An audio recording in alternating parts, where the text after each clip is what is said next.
ونستعينه ونستغفره ونؤمن به ونتوكل عليه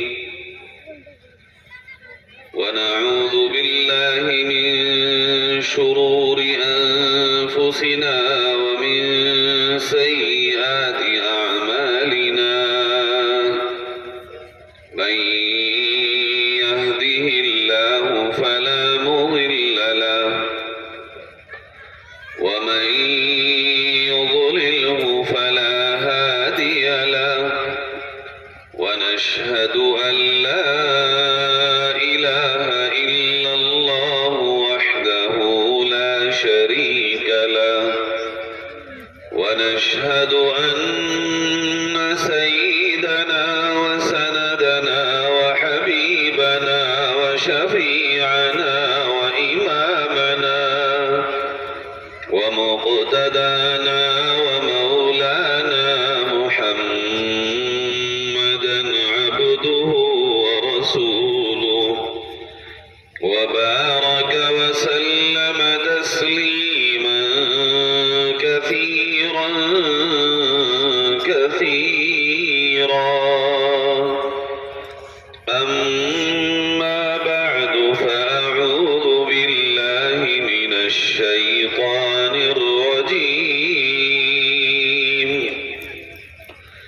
بسم الله الرحمن الرحيم وأطيعوا الله ورسوله ولا تنازعوا فتفشلوا وتذهب ريحكم واصبروا إن الله مع الصابرين صدق الله مولانا العظيم. درود شریف پڑھ لیں. اللهم صل على سيدنا وعلى آل سيدنا ومولانا محمد كما صليت على إبراهيم وعلى آل إبراهيم إنك حميد مجيد. اللهم بارك على محمد وعلى آل محمد كما باركت على إبراهيم وعلى آل إبراهيم إنك حميد مجيد. معزز علماء کرام، دینی ایمانی بھائیوں، بزرگوں، نوجوان ساتھیوں، عزیز طالب علم بھائیوں، سب سے پہلے ہم اور آپ اللہ کا شکر ادا کرتے ہیں کہ اس نے ہمیں پیارے حبیب حضرت محمد مصطفیٰ صلی اللہ علیہ وسلم کی نسبت پر اور ان کے نام پر اور ان کے کام پر اور ان کے دین و شریعت پر ہمیں یہاں آنے کی توفیق نصیب فرمائی. اور دعا کرتے ہیں کہ رب ذوالجلال ہمارے اور آپ کے یہاں آنے کو قبول فرمائے. جو کچھ ابھی تک کہا گیا رب کریم اس پر عمل کی توفیق نصیب فرمائے. میرے پیارو، دنیا میں آپ جہاں بھی جائیں گے ہر انسان اسی تگ و دو میں اور اسی کوشش میں لگا ہے کہ وہ کامیاب ہو جائے. کھیتوں پہ جا کے دیکھو تو کھیتی کرنے والا کسان اور کاشتکار وہ اس دھن میں لگا ہوا ہے کہ کسی صورت سے وہ کھیتی میں کامیاب ہو اور اس کی فصل فصل اچھی ہو جائے۔ دکان پہ جائیے تو دکاندار اس دھن میں لگا ہوا ہے کہ اس کی دکان کے کام میں وہ کامیاب ہو جائے۔ نوکری میں جائیے تو بڑے بڑے اچھی نوکری کرنے والوں کی زندگی میں آپ یہ دیکھیں گے کہ انہیں ایک دھن ہے، ان کی ایک کوشش ہے کہ کسی بھی صورت میں وہ اور ترقی کریں اور زیادہ کامیاب ہو جائیں۔ آپ مزدوری کرنے والوں کو دیکھیں، وہ جب صبح کھرپا لے کے یا پھاوڑا لے کر، ہاتھ میں کنی یا بسولی لے کر جاتے ہیں تو ان کی کوشش بھی یہ ہوتی ہے کہ وہ آج پورے دن کام کر کے شام تک اپنے کام کو انجام کو پہنچا دیں اور کامیاب ہو جائیں۔ گھروں میں رہنے والی عورتوں کو دیکھو، ان کی بھی رات اور دن کی کوشش یہ ہے کہ ہم کامیاب ہو جائیں۔ صبح اٹھ کے ہم ناشتہ بنا لیں، بیوی اپنے بچوں کو، بچیوں کو اور گھر کے مردوں کو کھلا دیں اور کامیاب ہو جائیں۔ کامیابی ہر انسان کی اندر کی چاہت ہے۔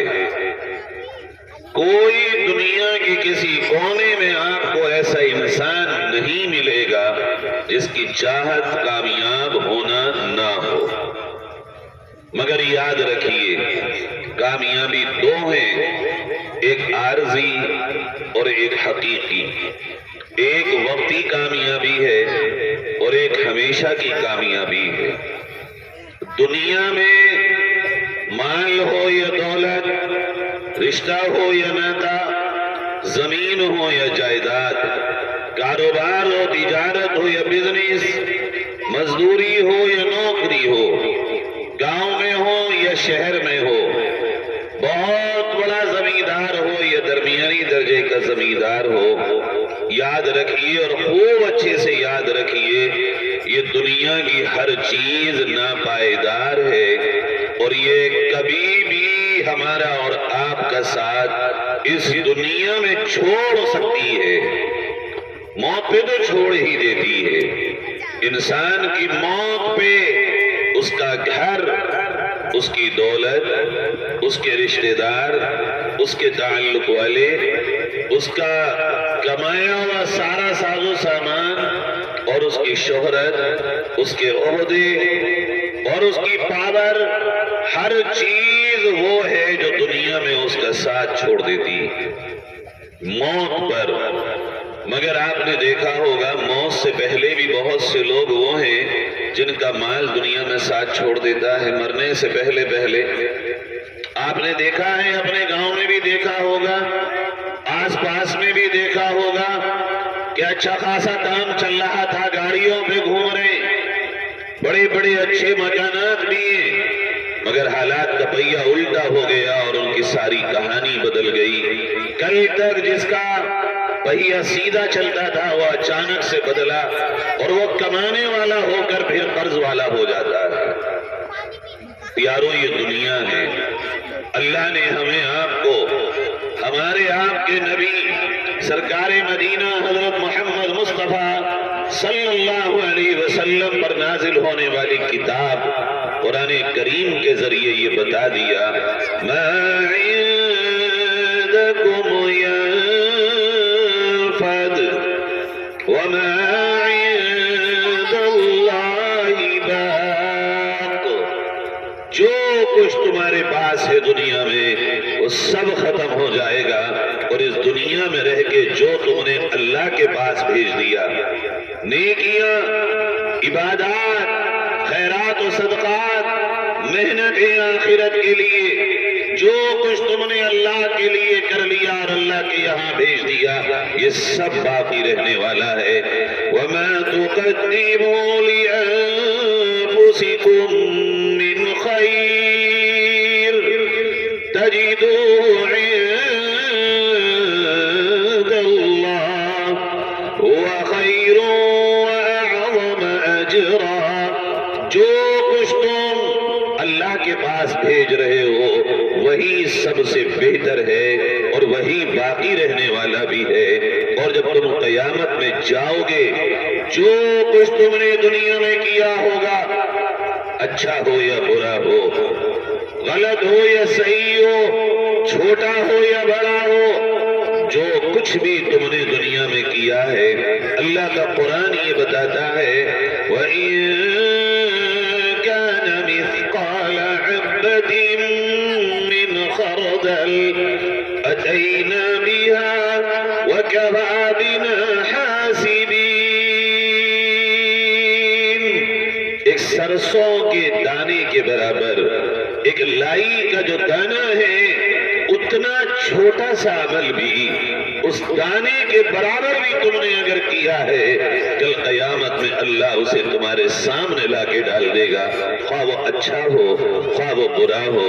فَمَن يَعْمَلْ مِثْقَالَ ذَرَّةٍ خَيْرًا يَرَهُ وَمَن يَعْمَلْ مِثْقَالَ ذَرَّةٍ شَرًّا يَرَهُ۔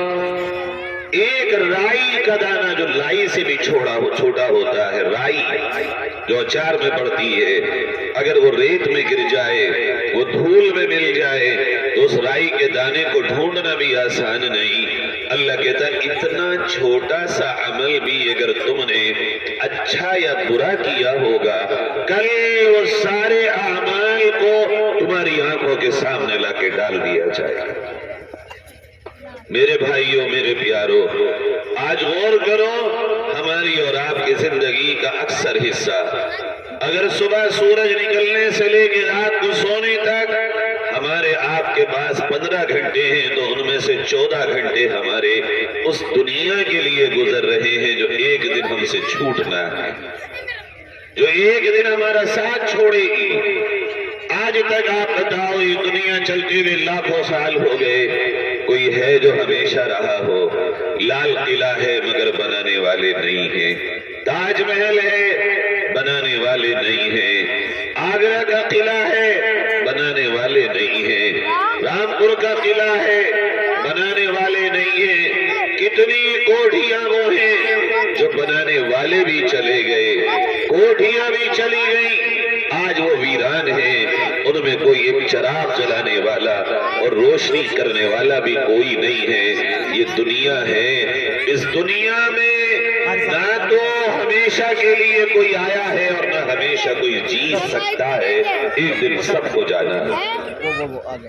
اب سوچو، جو دنیا میں یہ کرتے ہیں، میری اتنی دولت، یہ مال، یہ میرا وقار، میں تجھ سے کم نہیں اور تو مجھے سے کم نہیں۔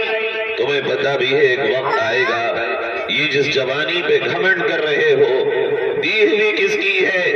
یہ جو جسم ہے ملا کس کی طرف سے؟ یہ جو مال ہے تمہیں دیا کس نے؟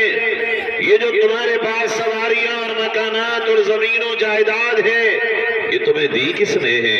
یہ چہرے کی بناوٹ، یہ آنکھوں کی روشنی، یہ کانوں کا سننا، یہ ناک کا سونگنا، یہ زبان سے بولنا،